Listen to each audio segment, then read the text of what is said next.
Hoy vamos a dar continuidad a la clase de abdomen agudo quirúrgico.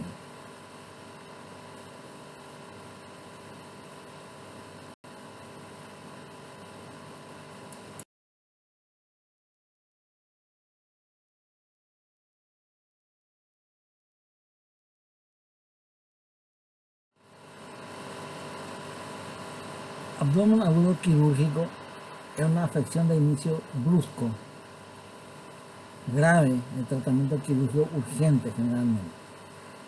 Existen varias formas de clasificar, varios de ellos ya fueron desarrollados en este año. Abdomen agudo inflamatorio, debido a un proceso inflamatorio intraabdominal. Ejemplo más común es uno de la apendicitis aguda. El abdomen agudo quirúrgico, pero de carácter obstructivo, es cuando se tuerce el intestino, cuando un vólvulo del intestino delgado es un abdomen obstructivo. Puede ser un abdomen hemorrágico, sin la causa de la cirugía. Ejemplo clásico, el embarazo ectópico. A veces ocurre perforación de vísceras.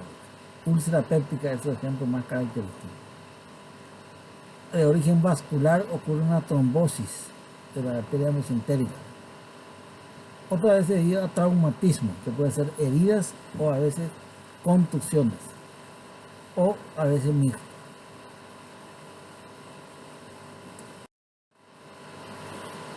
Abdomen agudo entonces puede ser clínico, es decir, no hay tratamiento quirúrgico, y hay un grupo que se llama abdomen agudo quirúrgico. Entonces ya citamos el traumático,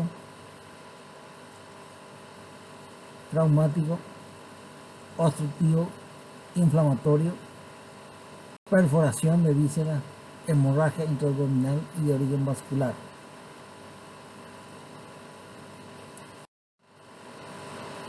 Las hemorragias, hoy vamos a dedicarnos al abdomen agudo hemorrágico. El abdomen agudo hemorrágico puede ser clasificado por su ubicación anatómica, es decir, dónde surgió la hemorragia. Puede ser de localización parietal, una lesión de la arteria epigástrica. La arteria epigástrica que nace de la ilíaca externa y se va hacia arriba, la epigástrica inferior, entra en la vaina del recto. A veces esa arteria se lesiona y se produce la hemorragia en la pared abdominal. Otras veces puede ser intraperitoneal. La hemorragia intraperitoneal clásica es la rotura de vaso por traumatismo.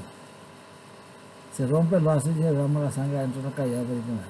Otra vez es retroperitoneal, un hematoma que ocurre en el espacio retroperitoneal. Hemorragia puede ser intraluminal, son las hemorragias digestivas en distintas orientaciones, altas o bajas. A veces dentro de las vísceras ocurre una hemorragia como la hemobilia, es decir, la hemorragia dentro del hígado.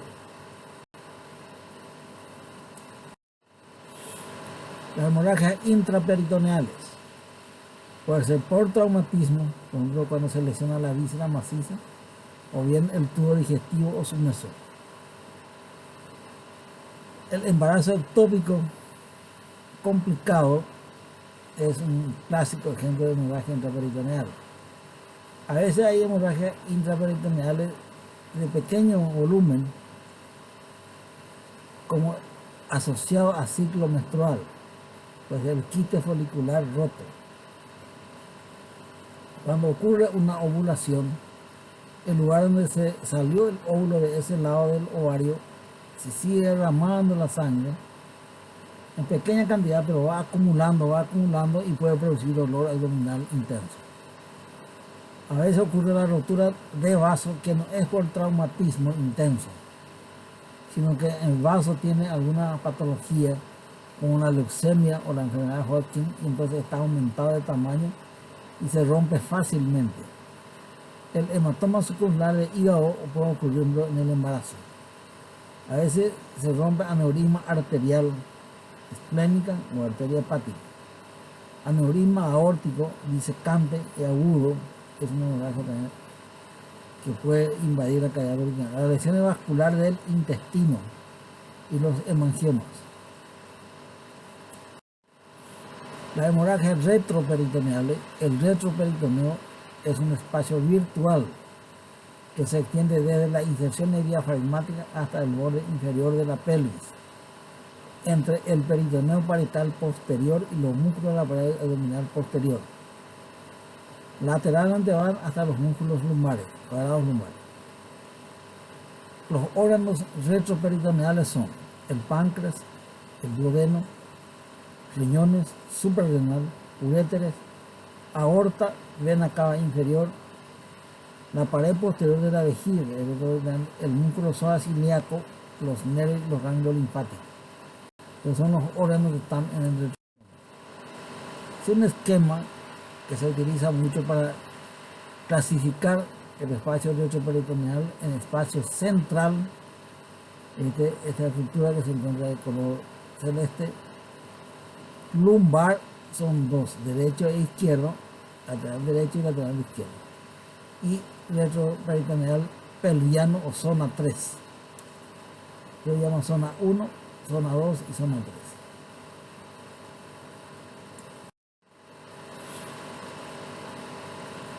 La región, el espacio retroperitoneal central, en este espacio se encuentra la aorta abdominal, la vena cava inferior, los vasos renales, la vena porta, el páncreas y el duodeno. La región retroperitoneal lumbar están los riñones, uréteres, que es la salida del riñón, y el mesocolon ascendente, que es el lado derecho, y descendente, que es el lado izquierdo. El espacio retroperitoneal número 3 o pélvico, aquí se encuentra órganos como el recto. El recto, gran parte es extraperitoneal, solo la parte superior es intraperitoneal. La vejiga en su pared posterior y los uréteres distales, eso es lo que se encuentra en la zona 3.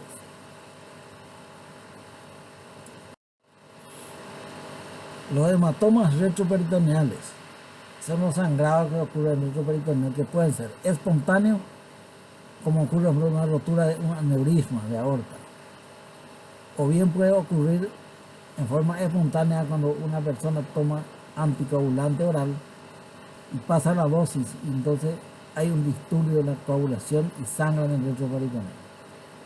Puede ser por algún procedimiento iatrogénico, punciones o manipulación quirúrgica. Y los de traumatismos, que son las heridas y las contusiones. La hemorragia postoperatoria, este es un capítulo muy especial que a veces ocurre. Después de un trasplante renal puede ocurrir hemorragia en el retroperitoneal. El sangrado intestinal con infiltración hacia atrás. La lesión de víscera cuya pared posterior es extraperitoneal, el duodeno. La primera porción es intraperitoneal, pero luego la segunda, tercera y la cuarta porción son extraperitoneal. El colon ascendente derecho y colon descendente izquierdo, su meso también es retroperitoneal. El recto es extraperitoneal en un alto porcentaje, tiene aproximadamente 15 centímetros de recto y eso es extraperitoneal. La primera parte del recto está cubierto de peritoneal. La hemorragia en napa ocurre en el lecho operatorio. Muchas veces se realiza una cirugía y ocurre una hemorragia pequeña en napa. No existe una salida de un vaso grande que esté latiendo, ni una vena, pero hay una hemorragia difusa en el lecho operatorio. Otra vez ocurre por una ligadura inadecuada de los vasos sanguíneos. La hemorragia originada en la pared abdominal también puede ser postoperatoria.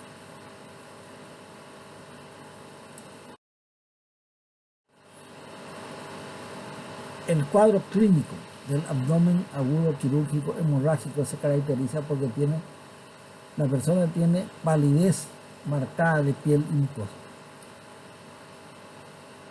sudoración fría, cianosis, sobre todo en labios, en los dedos, taquipnea, una sed intensa, inexplicable, y a veces llega a perder conocimiento y se llama lipotimia. Ese es el cuadro clínico de una hemorragia. Toda la hemorragia tiene esta característica: palidez de piel y mucosa, sudoración fría, cianosis, taquipnea intensa y lipotimia.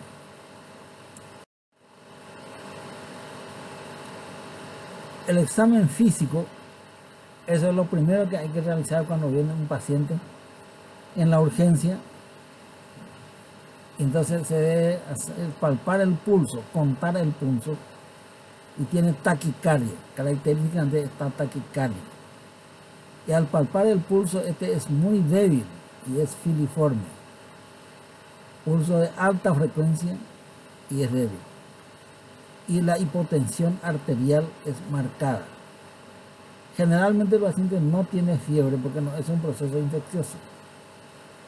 Presenta dolor abdominal difuso. Este dolor, que compromete todo el abdomen, irradia a la región escapular y supraclavicular. Ese es el signo, se llama signo de Lafon, un autor francés, que describe ese signo de dolor en el hombro y la región supraclavicular cuando hay una hemorragia intraperitoneal. Cuando palpamos el abdomen, a la inspección a veces se muestra ligeramente abombado, sobre todo a ambos lados, a los flancos. A la palpación superficial ya puede haber una hiperestesia cutánea, está muy irritable el dolor. Cuando se palpa de forma profunda es doloroso en todo el abdomen. Hay defensa muscular marcada, pero no hay contractura abdominal, es decir, la defensa muscular es voluntaria, el paciente defiende por el dolor que ocurre, pero es sin contractura, la contractura es involuntaria, es decir, esta defensa se puede vencer. Y al descomprimir bruscamente el abdomen produce un dolor intenso a la descompresión por la irritación peritoneal que produce la sangre. Cuando percutimos timpanismo en el centro, donde están las asas intestinales, y matidez en los flancos donde se van los líquidos sanguíneos, a la ocultación de ruidos y roderos están disminuidos.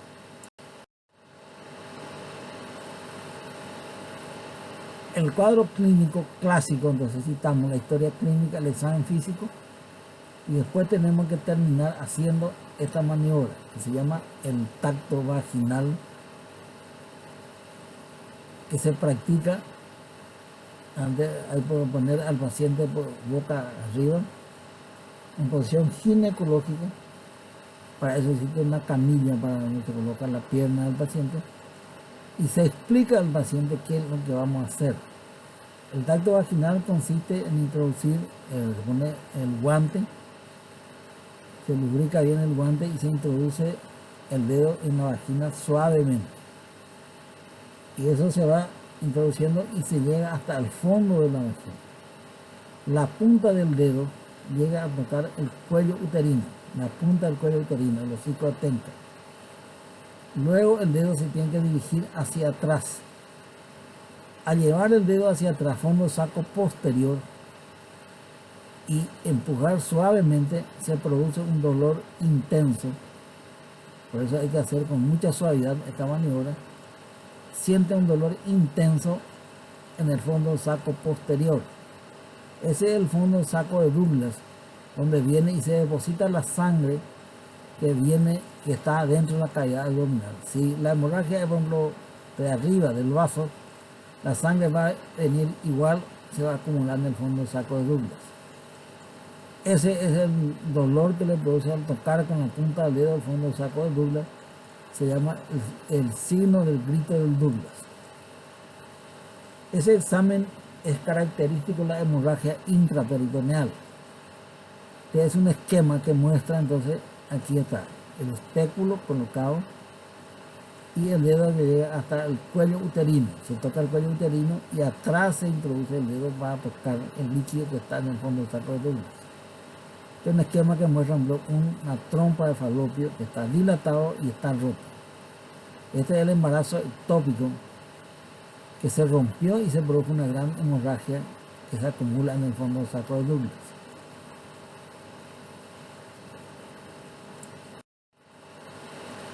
Entre los auxiliares de diagnóstico, vamos a citar lo que más se utiliza. No se dispone a veces de todo esto, pero el laboratorio siempre se dispone, en la urgencia, cuando llega un paciente hay que tomar la muestra sanguínea para ver el hemograma, que de acuerdo al grado de hemorragia que tiene el paciente generalmente revela una anemia marcada. Voy a citar lo que hoy en día tenemos como la ecografía abdominal, que se llama FAS, que es un estudio ecográfico que se practica en la urgencia con una ecografía portátil, y lo que se busca es la presencia de líquido libre en la cavidad abdominal y sobre todo en el fondo del saco de Douglas. Esa es la ecografía de urgencia, que se practica en la propia camilla donde está acostado el enfermo. No siempre se cuenta con esto, pero si se cuenta hay que utilizar. En la urgencia es muy útil la ecografía, buscando el líquido libre en la cavidad abdominal y sobre todo en el fondo del saco de Douglas. Algunos hospitales disponen de la tomografía, y sobre todo si el paciente está relativamente estable para entrar dentro del tomógrafo. La tomografía es muy útil porque se ve muy bien el contenido intraabdominal y se puede ver las lesiones de órganos intraperitoneales o retroperitoneales, dependiendo entonces del estudio tomográfico. Si es que es factible hacer la tomografía, si es que la urgencia permite, pues si un paciente está chocado no se puede hacer tomografía. Cuando se dispone de este elemento, videolaparoscopía, se tiene que utilizar, pero esto ya se hace en el quirófano, porque ahí se ve directamente los órganos intraabdominales. Este método se llama punción del fondo del saco de Douglas, y la punción abdominal es un método clásico que se utilizaba mucho en el pasado, antes del advenimiento de las imágenes, antes de tener la ecografía abdominal, antes de hacer el FAS, hacíamos la punción del Douglas o la punción abdominal. No obstante, esto le puede salvar y confirmar el diagnóstico en ciertas situaciones especiales cuando no se dispone de estos elementos. Este es un estudio de imagen de la cavidad abdominal, donde se ve en la ecografía está el riñón, y alrededor del riñón se encuentra el líquido libre. Esto ocurre en un embarazo ectópico roto y se va el líquido alrededor del riñón, entre el riñón y el hígado. Aquí vemos el estudio de ecografía, la vejiga y el líquido libre en el fondo del saco de Douglas. Se ve una gran dilatación de la trompa. Ocurre cuando hay hemorragia dentro del tubo, dentro de la trompa de falopio, es lo que se llama el aborto tubario. En su caso produce una hemorragia importante dentro de la trompa y se derrama la sangre por la fimbria y se deposita en el Douglas. Se lo llama aborto tubárico, que es una forma de presentación del embarazo ectópico que no es muy urgente, es decir, no produce un estado de shock, es más lento. Acá vemos una ecografía donde podemos ver el vaso, y alrededor del vaso se encuentra el líquido libre. Ese es lo que se hace con el FAS, la búsqueda de líquido libre en la cavidad abdominal. Sangre periesplénica.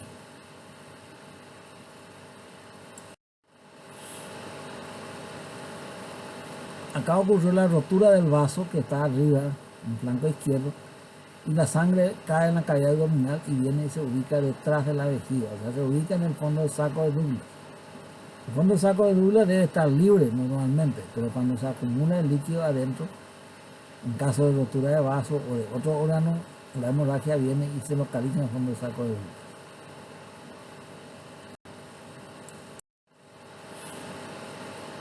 Otro estudio de imágenes, se ve el vaso, y alrededor del vaso se ve la imagen de colección de sangre.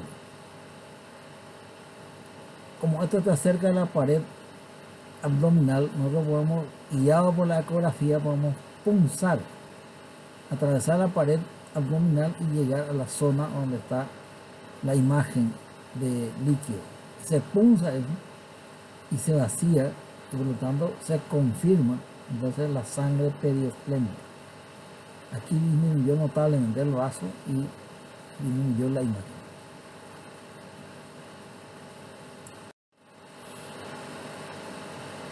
Aneurismas en el espacio retroperitoneal, se puede ver también la dilatación de la aorta y la pérdida de sangre en el espacio retroperitoneal en el caso de aneurisma de aorta rota. La arteriografía, hoy día poco utilizado por la punción y arteriografía de la aorta. Esta es la imagen que, si se llega a hacer, se puede localizar la gran dilatación de la aorta y la pérdida de sangre. La tomografía computada, los hospitales que disponen de tomografía computada con contraste, se puede ver entonces el espacio retroperitoneal, la aorta y la pérdida de sangre en el espacio retroperitoneal. Generalmente estos pacientes están relativamente estables, entonces se puede hacer el estudio de tomografía computada.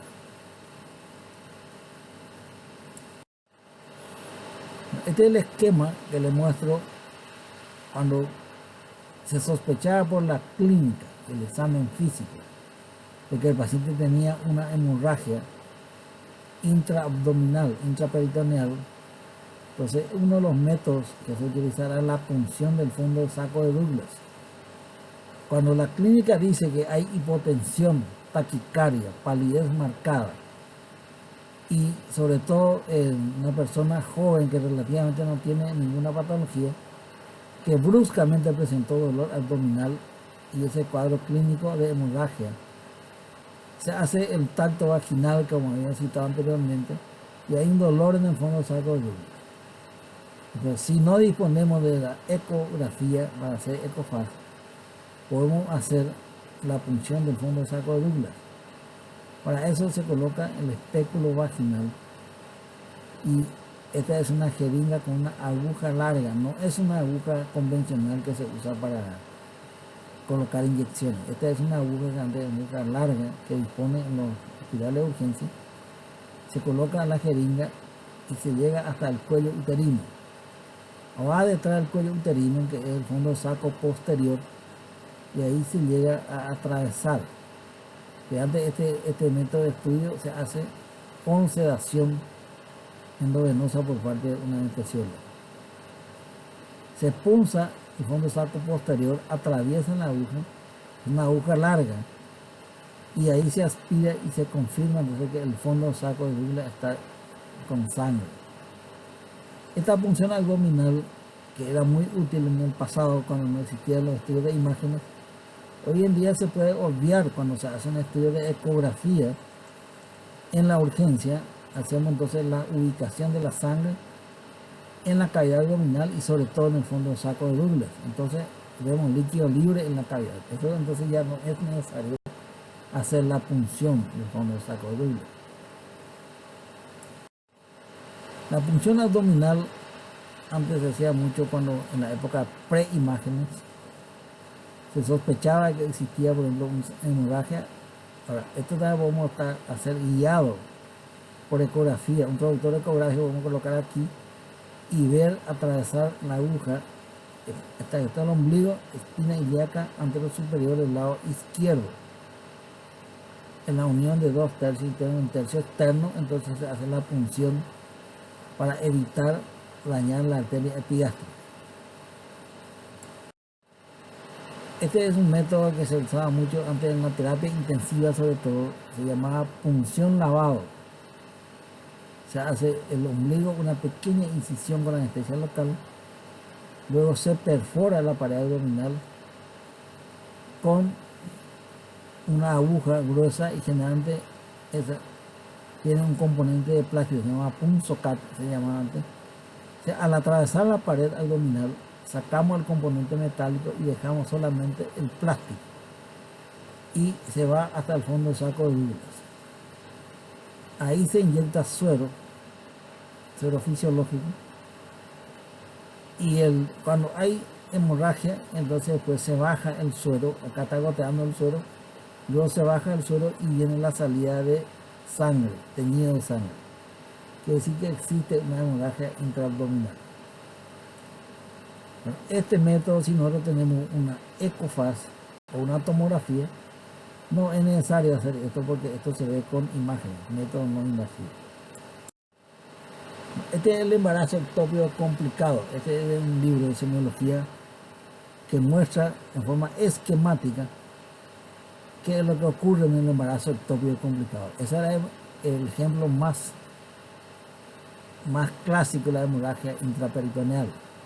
Cuando ocurre la ovulación y está el ovario, el óvulo se va y entra en la trompa de falopio. El encuentro con el espermatozoide ocurre dentro de la trompa. Y a veces ese óvulo fecundado no progresa hacia el útero y se queda estancado en la trompa. Entonces se forma acá. La trompa de falopio es fina, no puede albergar por mucho tiempo un óvulo fecundado. Acá es pequeño, luego va creciendo más. Este es un esquema más grande y luego ya no soporta y se produce la rotura de la trompa. Eso es lo que se llama embarazo ectópico con rotura de la trompa y hemorragia abdominal intensa. Ese es el ejemplo, eso es un esquema de cómo ocurre el embarazo ectópico: pequeño, mediano y luego más grande.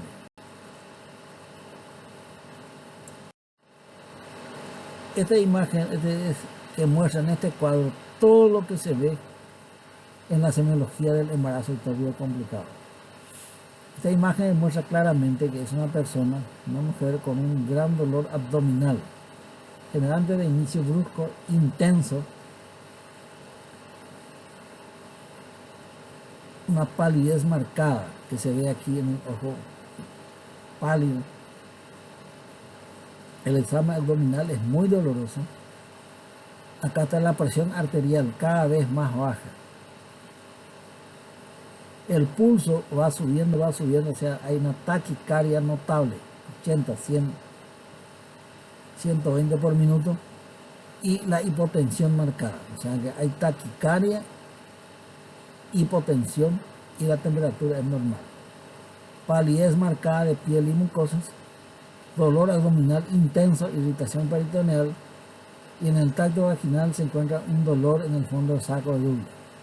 Ese es el embarazo ectópico complicado. En forma característica se presenta una persona joven que bruscamente presenta dolor abdominal intenso y a veces va acompañado de lipotimia, es decir, de pérdida de conocimiento. En esos casos, entonces, después de tener ese cuadro clínico, nosotros tenemos que hacer el examen del fondo del saco de Douglas para poder palpar con el dedo el cuello uterino, y detrás del cuello se va y siente un abombamiento del fondo del saco de Douglas, y este es doloroso. Si tiene ese cuadro clínico, el examen abdominal y el tacto vaginal muestra esto, este es evidente, es el sello de una hemorragia intraperitoneal.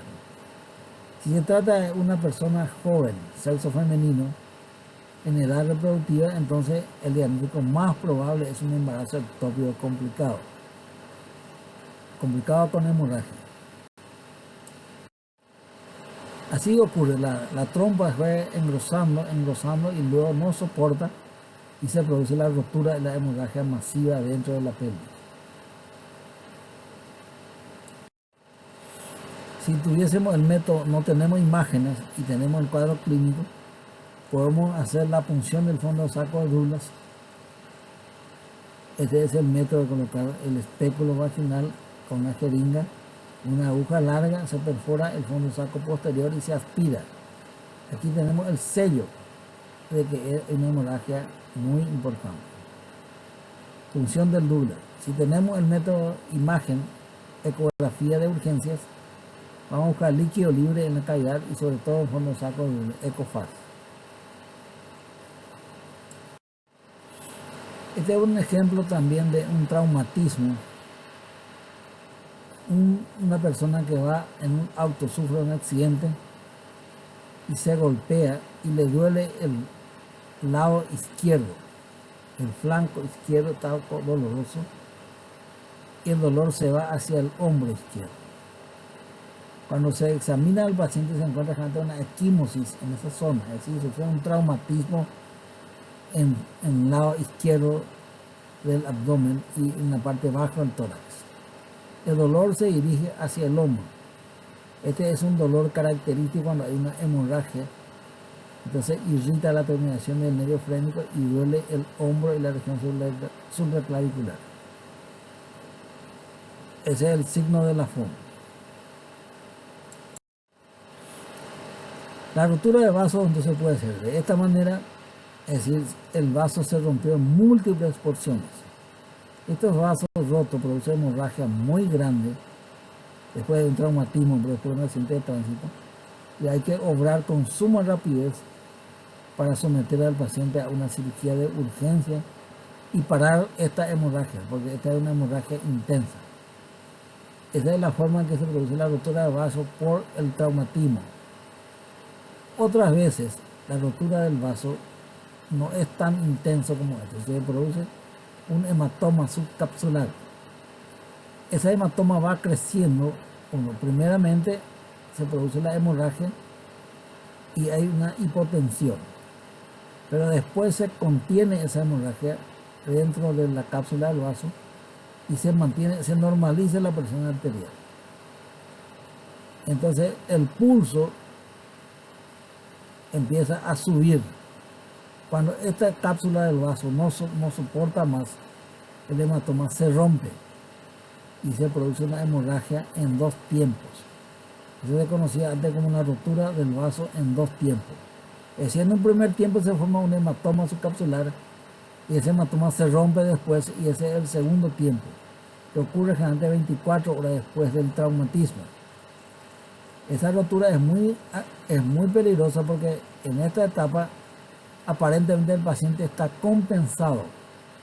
No hay una marcada hipotensión ni taquicardia, pero cuando se produce la rotura de la cápsula, ahí sí ocurre una taquicardia intensa y la hipotensión marcada. Si tenemos método de imágenes, tenemos que someter al paciente para ver si nos está ocurriendo el hematoma en la rotura, que puede ocurrir en dos tiempos. Este es el estudio de ecografía, que es la exploración ecográfica del abdomen en la urgencia para buscar el líquido libre. Acá vemos el vaso y acá está el líquido libre. El riñón y alrededor está el líquido libre. Ese es un estudio rápido que se hace en la propia urgencia y que puede orientarnos si existe o no existe líquido libre en la cavidad abdominal. Esta es la ecografía fácil.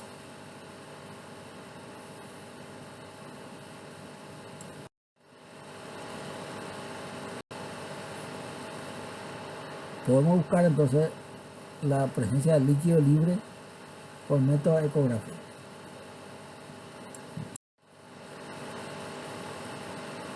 Acá se ve el parénquima esplénico y hay una irregularidad y líquido libre periesplénico.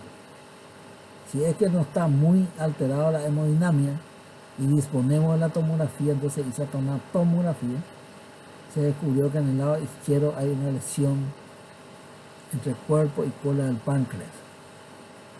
Es decir, este es un método mucho más ilustrativo, pero no siempre se dispone de tomografía y otras veces el estado hemodinámico del enfermo no permite hacer tomografía, entonces tenemos que parar con la ecografía.